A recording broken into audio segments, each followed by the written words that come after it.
ചില ഹിന്ദു പുരാണങ്ങളെയും ഹിന്ദു പുരാണങ്ങളിലെ കഥാപാത്രങ്ങളെയൊക്കെ മോശപ്പെടുത്താനും അവഹേളിക്കാനും ഒക്കെ പലർക്കും ഭയങ്കര ഇഷ്ടമാണ്. അതിലെ കഥാപാത്രങ്ങളൊക്കെ എടുത്ത് നാടകമാക്കാനും അതുവഴി ഹിന്ദു പുരാണം തന്നെ തെറ്റാണ് എന്നൊക്കെ പറയാനും ഒക്കെ പലർക്കും ഭയങ്കര ഇഷ്ടമാണ്. ഇപ്പൊ മലപ്പുറം കോട്ടൂർ AKMHSS സ്കൂളിൽ നിന്നൊരു ഷൗക്കത്ത് എന്ന് പറയുന്ന അധ്യാപകൻ ഒരു നാടകം പഠിപ്പിച്ചു. വീരനാട്യം എന്നാണ് നാടകത്തിന്റെ പേര്. നാടകം സ്റ്റേജിൽ അവതരിപ്പിച്ചപ്പോൾ അതിലെ കഥാപാത്രങ്ങൾ മുഴുവൻ ഹിന്ദു കഥാപാത്രങ്ങളായ ശൂർപ്പണഖ, ഊർമിള, സീതാദേവി, ഗാന്ധാരി അടക്കമുള്ള സ്ത്രീകൾ, അതായത് പുരാണങ്ങളിൽ സ്ത്രീകളെ അടിച്ചമർത്തപ്പെട്ടിരിക്കുകയായിരുന്നു പുരാണങ്ങളിൽ മുഴുവൻ. അതേ അവസ്ഥ തന്നെയാണ് ഇപ്പോഴും സ്ത്രീക്ക്.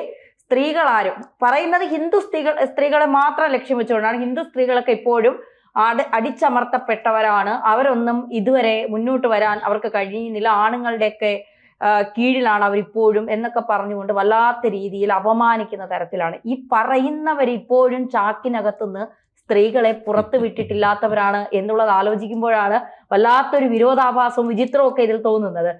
എന്താണ് ഇവരെ ആദ്യം നിങ്ങൾ നന്നാവും എന്നിട്ട് മറ്റുള്ളവരെ നന്നാക്കിയാൽ പോരെ എന്നുള്ളൊരു ചോദ്യം സാധാരണക്കാർ ആ പഠിപ്പിച്ച അധ്യാപകനോട് ചോദിച്ചാൽ തെറ്റു പറയാൻ കഴിയില്ലല്ലോ. ഒരിക്കലുമില്ല. കാരണം ഈ ലോകത്ത് ഈ സ്ത്രീകൾ പൊതുരംഗത്ത് വരാനേ പാടില്ല എന്ന്. പക്ഷെ ആ മതത്തിന്റെ തിട്ടൂരം അനുസരിച്ചിട്ടല്ല അത് മുസ്ലിങ്ങൾ ജീവിക്കുന്നത്. അങ്ങനെയാണെന്നുണ്ടെങ്കിൽ ബനാസിർ ബൂട്ടോ ഉണ്ടാവില്ല, നമുക്ക് ഷെയ്ഖ് ഹസീന ഉണ്ടാവില്ല. ഇങ്ങനെ പക്ഷെ ആ മതത്തിന്റെ തിട്ടൂരം അവർക്ക് ബാധകമായിരുന്നില്ല പലയിടത്തും. പക്ഷെ ഇപ്പോഴും ആ മതത്തിന്റെ തിട്ടൂരം അനുസരിച്ച് ജീവിക്കുന്ന ഒരുപാട് രാജ്യങ്ങളുണ്ട്. ആ രാജ്യങ്ങളിലെ സ്ത്രീകൾ എന്താ ഹിജാബ് ധരിക്കാത്തതുകൊണ്ട് ഇറാനിൽ 400 സ്ത്രീകളാണ് കൊല്ലപ്പെട്ടത്. 400 സ്ത്രീകളാണ് കൊല്ലപ്പെട്ടത്. ഇവിടെ തന്നെ എന്തിനു നമ്മൾ അങ്ങോട്ട് പോകണേ? കേരളത്തിൽ പോലും പൊതുരംഗത്ത് സ്ത്രീകൾ വരാൻ അനുവദിക്കുന്നില്ലല്ലോ. വനിതാ സമ്മേളനം എന്ന് പറഞ്ഞ് നടത്തുന്ന വേദിയിൽ ഒരു വനിതയെ പോലും കാണൂല. മുസ്ലിം ലീഗിന്റെ അടക്കമുള്ള വേദിയിൽ ഒരു വനിതയെ പോലും കാണുമോ?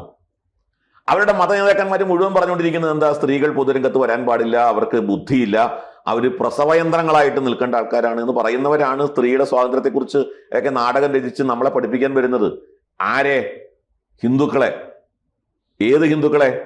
അതായത് നമ്മുടെ സാംസ്കാരിക ചരിത്രം എടുത്തു നോക്കിയാൽ രാജ്യത്തിന്റെ ഭരണാധികാരം നിരവധി തവണ വഹിച്ചിട്ടുള്ള ഒരുപാട് സ്ത്രീകൾ പിറന്ന നാട് ഝാൻസി റാണി, അഹല്യാബായി ഹോൾക്കർ, റാണി ചെന്നമ്മ, സേതുലക്ഷ്മിബായി, ഇതുപോലെ ഉണ്ണിയാർച്ച, ഇങ്ങനെ ഒരുപാട് സ്ത്രീകൾ നമ്മുടെ സാംസ്കാരിക ചരിത്രത്തിൽ നേതൃപരമായ പങ്ക് വഹിച്ചുകൊണ്ട് രാജ്യം ഭരിച്ചവർ, ഭരണചക്രം തിരിച്ചവർ, യോദ്ധാക്കളായി പടനിലങ്ങളിൽ പോരാടിയവർ.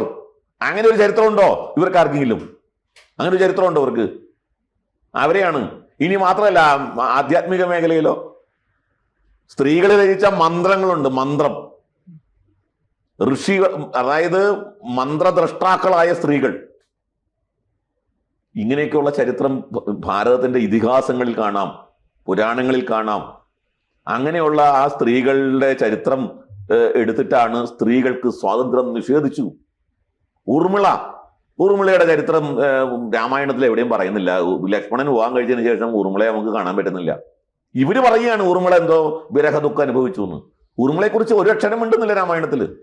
ഇവരുണ്ടാക്കുന്ന കഥയാണ്. ചോദിച്ച പോലെ 6 വയസ്സിൽ ഒരു പാവം ബാലികയെ വിവാഹം കഴിച്ചതിനെ സംബന്ധിച്ച് നാടകം എഴുതാൻ അവർക്ക് ധൈര്യമുണ്ടോ? ആ കുട്ടി അനുഭവിച്ച വിഷമതകളെ കുറിച്ച് പറയാൻ, ആ കുട്ടിയുടെ സ്വാതന്ത്ര്യം നിഷേധിക്കപ്പെട്ടതിനെ കുറിച്ച് പറയാൻ, ഇവരുടെ പ്രവാചകൻ വിവാഹം കഴിച്ചതിനെ കുറിച്ചാണ് ഞാനീ പറയുന്നത്. 6 വയസ്സുള്ള ഈ കുട്ടിയെ വിവാഹം കഴിച്ച് ലൈംഗിക പീഡനം നടത്തി ഇന്ന് പോക്സോ ആക്ടിൽ അറസ്റ്റ് ചെയ്യപ്പെടുമായിരുന്നു. ഇപ്പോഴത്തെ നിയമം ഉണ്ടെങ്കിൽ, ഇപ്പോഴത്തെ നിയമം അന്നുണ്ടായിരുന്നെങ്കിൽ പോക്സോ ആക്ടിൽ അകത്ത് കിടക്കേണ്ട ആളാണ്. ഇവർക്ക് ധൈര്യമുണ്ടോ ഒരക്ഷരം പറയാനായിട്ട്? അപ്പോ ഹിന്ദു സമൂഹമാണ്, എന്തും പറയാം. കഴിഞ്ഞ ഒരു വർഷം മുമ്പാണ് കോഴിക്കോട് ജില്ലാ കിതാബ് എന്നൊരു നാടകം അവതരിപ്പിച്ചത്. ആ നാടകത്തിന് 1ാം സ്ഥാനം കൊടുത്തു. ഒരു പെൺകുട്ടി വാങ്ങി വിളിക്കുന്നതിനെ സംബന്ധിച്ചുള്ള ഒരു പ്രമേയമാണ്. സംസ്ഥാന കലോത്സവത്തിൽ കളിക്കാൻ സമ്മതിച്ചില്ല. എന്താ കാരണം? ഇസ്ലാമിക വികാരം വ്രണപ്പെട്ടു. അപ്പൊ ഹിന്ദു വികാരത്തിനൊരു വിലയില്ല. അതും ചരിത്ര നിഷിദ്ധമായിട്ട് ഒരു നരേറ്റീവ് ഉണ്ടാക്കി കൊണ്ടുവരികയാണ്. എന്നിട്ട് കൈയടിക്കുന്നു. ആരാ കൈയടിക്കുന്നത്? ആ കൈയടിക്കുന്നത് മുഴുവൻ ആരാണെന്നുള്ളത് നമുക്ക് ചെന്നാൽ അറിയാം. ഏത് മതവിഭാഗത്തിൽപ്പെട്ടവരാണ് അവിടെ നിന്ന് കൈയടിക്കുന്നത് എന്നുള്ളത്. റഫീഖ് മംഗലശ്ശേരി എന്ന് പറയുന്ന ഒരാളാണ് ഇതിന്റെ സംവിധായകൻ എന്ന് ഞാൻ മനസ്സിലാക്കുന്നത്. റഷീദ് എന്ന് പറയുന്ന ഒരു അധ്യാപകനാണ് ഈ നാടകം കളിക്കാൻ എല്ലാവിധ നേതൃത്വവും കൊടുത്തത്. ഇവർക്ക് എന്തുകൊണ്ടാ സ്വന്തം മതത്തിനകത്തെ സ്ത്രീകളുടെ അവസ്ഥയെ സംബന്ധിച്ച്, സ്വന്തം ചരിത്രത്തിലെ സ്ത്രീകൾ അനുഭവിച്ച പ്രശ്നങ്ങളെക്കുറിച്ച് എന്താ ഇവർക്കൊരു ഒരു ഐതിഹ്യമാണ്, ഒരു നാടകം ഉണ്ടാക്കാൻ, ഒരു കല സൃഷ്ടിക്കാൻ ഇവർക്ക് ധൈര്യമില്ലാത്തത്? തല പോകുന്നത് ആരെങ്കിലും ചെയ്യൂ സർ. അപ്പൊ തല പോകുന്ന പേടിയുണ്ട്. തല പോകുന്ന പേടിയുണ്ട്. ആ പേടി ഉണ്ടായാൽ ഇവരത് ഈ പണി നിർത്തുന്നതാണ് എന്നുണ്ടെങ്കിൽ നാളെ ഹിന്ദുക്കൾ അത് ചെയ്യും. നമുക്ക് പറയാൻ പറ്റില്ല, ആർക്കും തടുക്കാൻ പറ്റില്ല. ഇതേറെക്കാലം ഈ തരത്തിൽ മുന്നോട്ട് പോകാൻ ഹിന്ദുക്കൾ സമ്മതിക്കുന്ന ആരും വിചാരിക്കണ്ട. ഇത് തീ കൊണ്ടുള്ള കളിയാ. എന്തേ നമ്മുടെ കേരള സർക്കാർ ഇതിനെക്കുറിച്ച് ഒരക്ഷരം മിണ്ടാത്ത? എന്തേ ശിവൻകുട്ടിക്ക് വന്ദേ ഭാരതിൽ ഗണഗീതം പാടിയ ഗണഗീതത്തിന് RSSകാർ വിളിക്കുന്ന പേരാണ്. ആക്ച്വലി എന്താണത്? അത് ഈ നാടിനെ വന്ദിക്കുന്ന പാട്ടല്ലേ? RSSകാർ വിളിക്കുന്ന പാട്ടാണ്. മറ്റേ അതിനെ ഗണഗീതം എന്ന് വിളിക്കുന്നു. ഗണഗീതം എന്ന് പറഞ്ഞൊരു പാട്ടൊന്നുമില്ലല്ലോ. ഒരു പാട്ട്. ആ പാട്ട് എന്താ? ആ പാട്ട് ഈ നാടിനെ വന്ദിക്കുന്ന പാട്ടാണ്. അതല്ലാത്ത ഏതെങ്കിലും ഒരു വാക്ക് അതിലെത്തുണ്ടോ? ഇല്ല. ആ പാട്ട് പാടിയതിനെതിരെ സ്കൂളിന് തിട്ടൂരിറക്കിയ വിദ്യാഭ്യാസ മന്ത്രിയാണ് കുട്ടികളെ കൊണ്ട് ഊർമിളയെയും ശൂർപ്പണകയെയും ഒക്കെ അടിച്ചമർത്തപ്പെട്ട സ്ത്രീകളായിരുന്നു എന്നും രാമായണവും മഹാഭാരതവും ഒക്കെ ദുഷിച്ച കൃതികളാണ് എന്നും കുട്ടികളെ കൊണ്ട് പറയിപ്പിക്കുന്ന നാടകം കളിക്കുന്നതിനെ സംബന്ധിച്ച് ശിവൻകുട്ടിക്ക് എന്തെങ്കിലും പറയാനുണ്ടോ? ഇവിടുത്തെ സാംസ്കാരിക മന്ത്രിക്ക് എന്തെങ്കിലും പറയാനുണ്ടോ? എന്ത് നടപടിയാണ് ആ സ്കൂളിനെതിരെ എടുത്തത് ശിവൻകുട്ടി? എങ്ങനെ അനുവാദം കൊടുത്തു ആ നാടകം കളിക്കാനായിട്ട്? ഹിന്ദുക്കളാവുമ്പോൾ എന്തും ചെയ്യാമെന്നാണോ?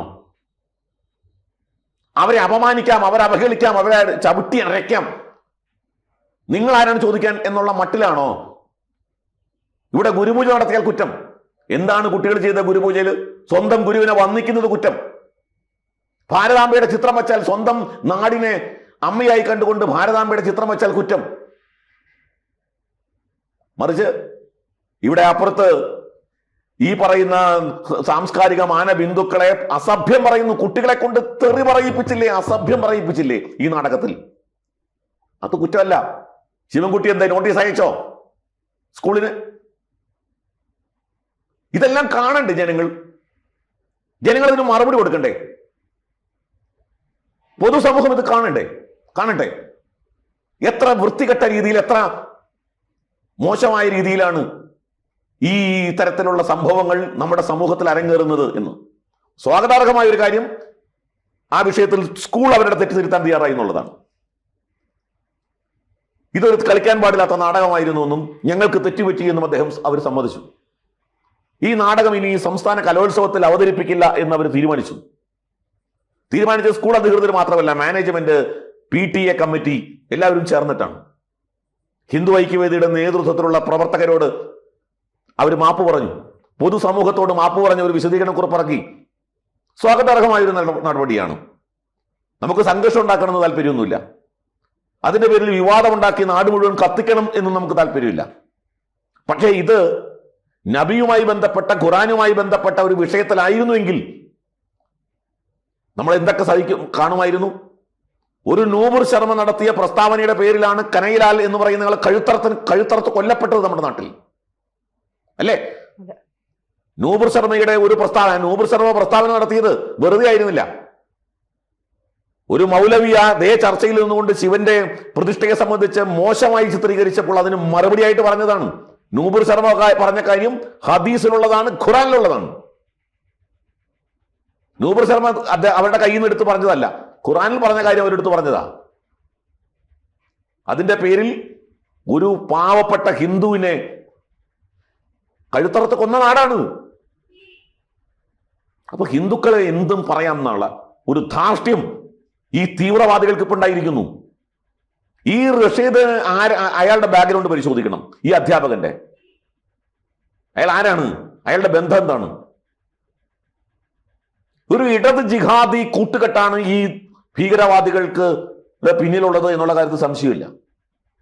അതുകൊണ്ട് ഈ നാടകം ഒരുപാട് ഹിന്ദു വിരുദ്ധ നടപടികളുടെ കൂട്ടത്തിലെ ഒരു സംഭവം മാത്രമാണ് ഇത്. ഈ നാടകം ഒറ്റപ്പെട്ട ഒരു സംഭവമൊന്നുമല്ല. ആസൂത്രിതമായി നമ്മുടെ യുവതലമുറയിലേക്ക് ഹിന്ദു വിരുദ്ധമായ ആശയങ്ങൾ കുത്തി നിറയ്ക്കാൻ കലയെയും സാഹിത്യത്തെയും ഉപയോഗിക്കുന്നു എന്നുള്ളതാണ്.